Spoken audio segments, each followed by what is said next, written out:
கோட்டையில கொடியேற்றுறத பார்க்க வந்திருக்கிற பொதுமக்களுக்கும்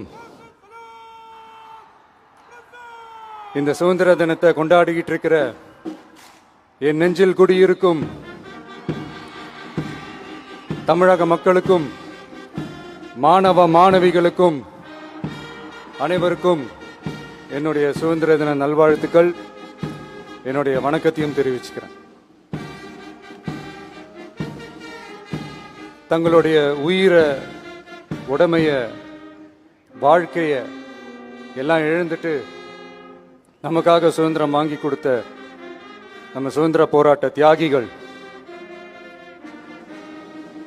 அதுல பிரபலமானவர்கள் மற்றும் பேர் தெரியாதவங்க அப்படின்னு இருந்தாலும் அவங்க எல்லாருக்கும், ஏன் அவங்க ஒவ்வொருத்தருக்கும் தனிப்பட்ட முறையில் என்னுடைய வீர வணக்கங்கள்.